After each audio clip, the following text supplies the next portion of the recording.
할렐루야. 오늘도 새날을 주신 하나님을 찬양합니다.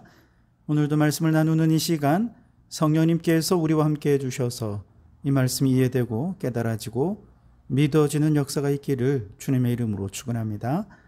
오늘 우리에게 주시는 하나님 말씀은 예레미야 10장 23절 24절 두 절 말씀만 보겠습니다. 하나님의 말씀을 경청하시기 바랍니다. 여호와여, 내가 알거니와 사람의 길이 자신에게 있지 아니하니 걸음을 지도함이 걷는 자에게 있지 아니하니이다.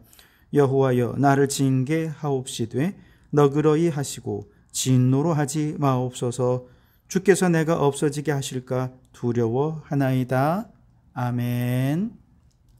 자, 오늘도 이 말씀을 통해 우리에게 주신 하나님의 음성을 듣게 되길 바랍니다. 학교의 폭력이라든지 혹은 심각한 잘못을 아이들이 범하게 되면 징계위원회가 소집이 되죠.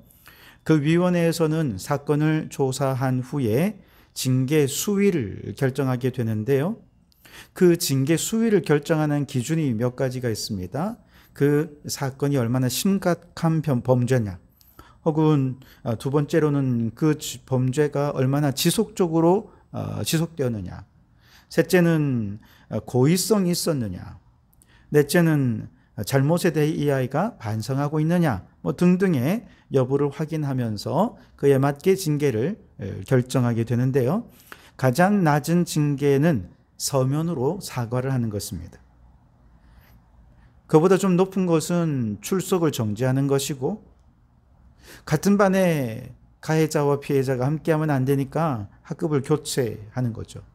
그래야 된다면 학교를 아예 전학을 시켜버리고, 너무나도 큰 죄다 그렇게 판단이 되면 퇴학 조치를 내리게 되겠죠. 그러니 퇴학 처분은 가장 마지막 단계입니다. 퇴학을 시킨다는 얘기는 이 아이를 더 이상 학교가 더 이상 교육을 통해서 변화시킬 방법을 찾지 못했고, 이 아이를 향한 교육을 포기하겠다라는 의미가 아니겠습니까? 그러니까 가장 절망적인 징계인 거죠.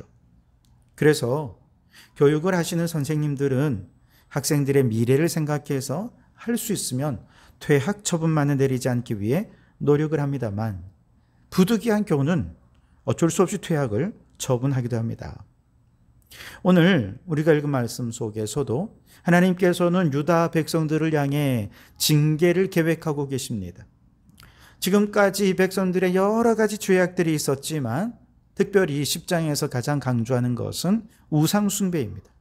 하나님 아닌 그저 사람이 손으로 만들어낸 고안물에 마음을 빼앗겨서 그렇게 하나님을 배반하고 죄를 범했는데, 그 죄가 매우 심각하고 지속적이고 고의적이며 반성의 기미가 전혀 보이지 않는 것이죠.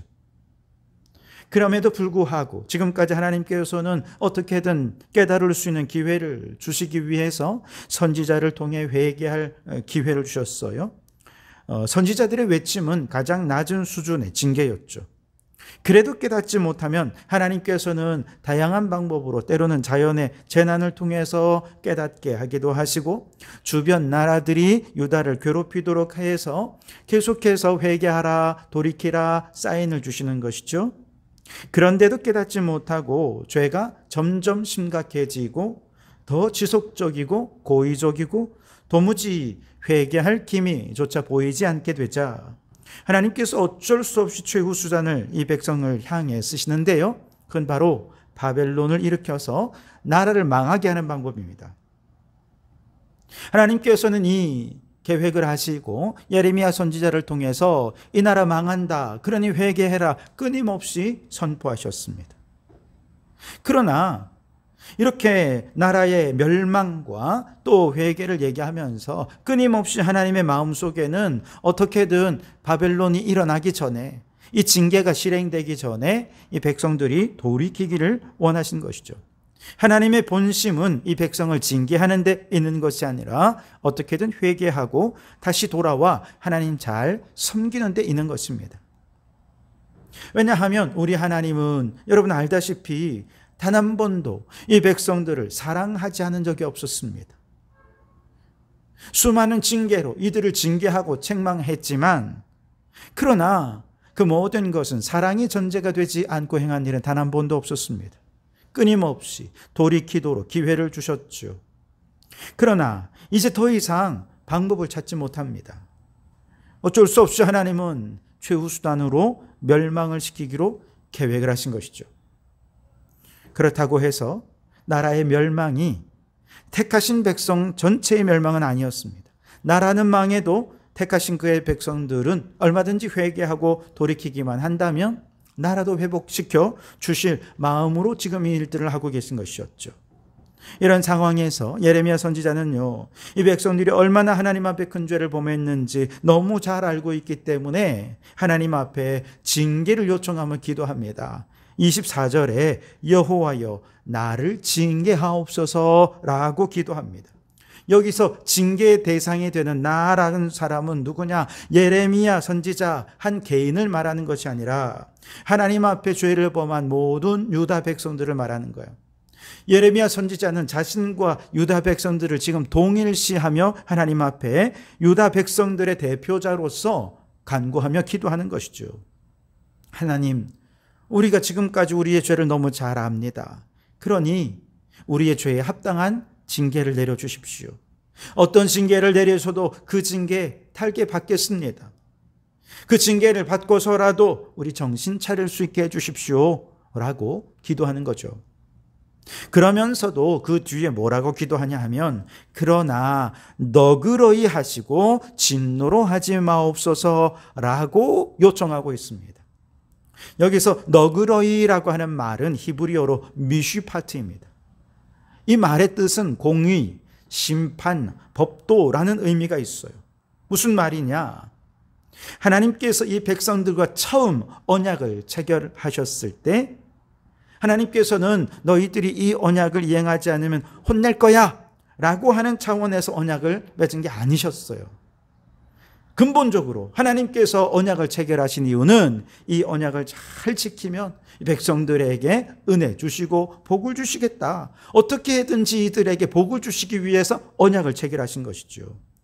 그런데 만약에 이 백성들이 언약을 이행하지 않았다면 하나님께서는 두 단계로 책망을 하시는데, 첫 번째는 하나님은 공의라고 하는 몽둥이를 들고 체벌을 하십니다. 이렇게 하나님의 공의로 그들을 체벌하심에도 불구하고 계속해서 언약을 파기하고 언약을 이행할 의지도 보이지 않고 회개하지도 않는다면 그때는 어쩔 수 없이 저주의 관점에서 심판을 하실 수밖에 없는 것이죠. 그래서 미슈파트라고 하는 말은 그 징계의 수위가 공의의 수위도 있지만 심판의 수위도 있는 것이죠. 너그러이라고 하는 이 말은 하나님의 언약의 속에 속한 그 약속하신 대로 하나님 이 백성들을 징계하시는데, 아직 심판이 아니라 좀 몽둥이 정도로만, 공의 정도로만 체벌해 주십시오. 그렇게 좀 너그러운 처벌해 주십시오 라고 하는 기도인 것이죠. 그리고 그 다음에 진노로 하지 마옵소서라고 말할 때, 진노는 히브리어로 야사르라는 단어인데요, 이 역시도 언약이 전제가 됩니다. 언약의 실천 조항 중에 일부를 범했다면 벌금이나 혹은 여러 형벌을 통해 이 백성들이 다시 언약을 회복하고 다시 하나님의 백성들로 돌이키도록 한 기회를 주시죠. 그런데 마지막에는 하나님이 진노하십니다. 더 이상 언약을 유지하는 것이 불가능할 때 하나님께서는 진노하시는데, 이때 진노의 수위는 백성들을 멸절하시는 거죠. 진멸하신다는 뜻입니다. 그래서 그 뒤에 내가 없어지게 하실까 두려워하나이다 라고 얘기하는 거죠. 즉 하나님이 진노하셔서 이 나라를 진멸시켜 버리시면 유다 백성, 하나님이 택하신 백성은 지구상에서 완전히 사라져 버리는 것 아니겠습니까? 그러니 하나님 그렇게 하지 마시고 진노하지 마시고 너그럽게 그저 몽둥이 정도로만 그렇게 징계해 주십시오 라고 구하고 있는 것이죠. 여러분, 이 예레미야 선지자가 왜 이렇게 하나님께 간구하는 것일까요? 그것은 사람의 운명이, 또 이 백성의 운명이 그들 자신에게 있지 않고 하나님께 달려있기 때문입니다. 23절에 보시면 여호와여 내가 알거니와 사람의 길이 자신에게 있지 아니하니 걸음을 지도함이 걷는 자에게 있지 아니하니이다 그랬습니다. 양들은 목자가 어디로 인도하느냐에 따라 길이 바뀌어지죠. 목자가 오른쪽으로 가라 하면 오른쪽으로 갑니다. 왼쪽으로 가라 하면 왼쪽으로 갑니다. 목자가 사망의 음침한 골짜기를 지나야 되겠다라고 하면 양들은 목자에게 아니 왜 우리를 음침한 골짜기로 인도하는 겁니까? 따질 수가 없는 것이죠. 그냥 그 골짜기를 걸으며 우리는 왜 이 길을 가는지 다 이해하지 못하지만 그래도 목자가 인도하니까 그냥 따라가는 것입니다. 목자는 그 양들을 사망의 음침한 골짜기로 인도하더라도 양들을 해치기 위해 그렇게 가는 길이 아닙니다. 그 모든 길에는 양들을 향한 목자의 뜨거운 사랑이 전제가 되어 있죠.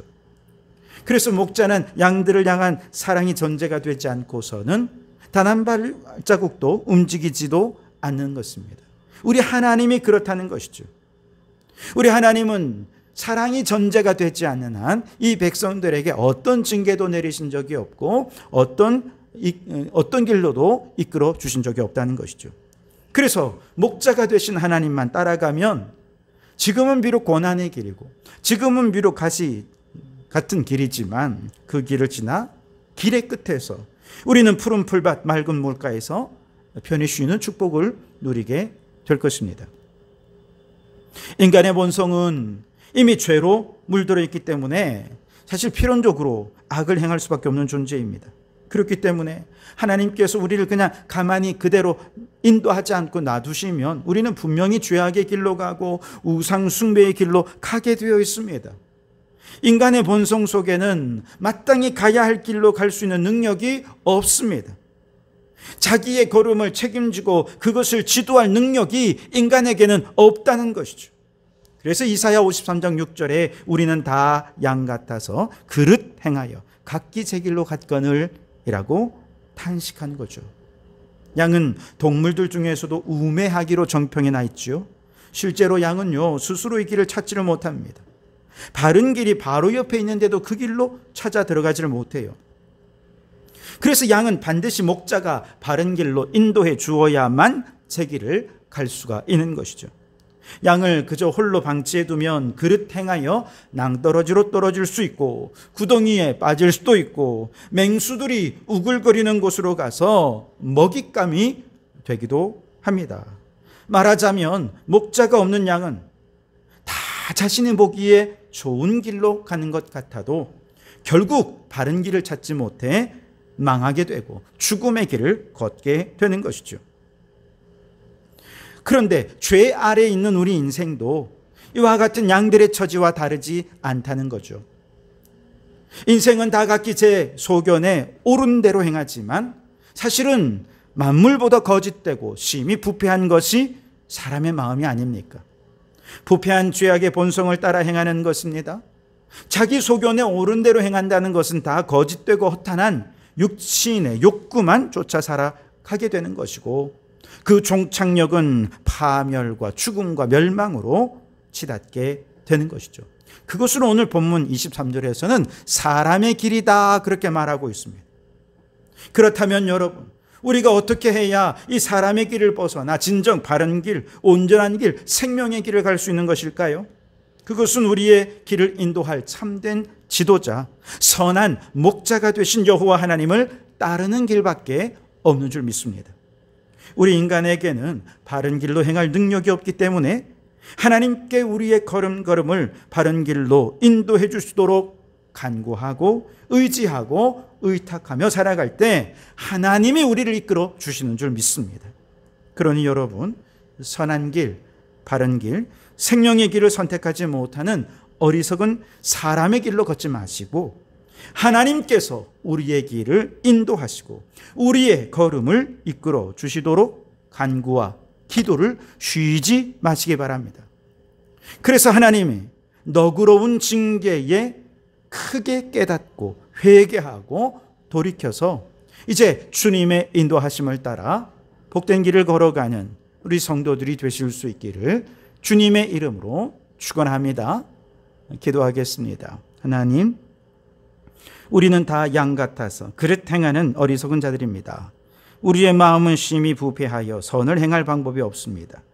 그런데도 자기 소견에 옳은 대로 행하며 사람의 길을 걸어가며 멸망의 길을 재촉하는 우리를 주님 용서하여 주옵소서. 불쌍히 여겨 주시옵소서. 이제 우리의 삶을 주님께 맡깁니다. 주여 징계하시되 너그러이 징계하옵소서. 진노하셔서 완전히 멸하지는 마시고 다시 한번 기회를 주셔서 주님을 나의 선한 목자로 모시고 생명의 길, 복된 길을 걸어가는 저희들이 되게 하여 주시옵소서. 예수님 이름으로 기도드립니다. 아멘.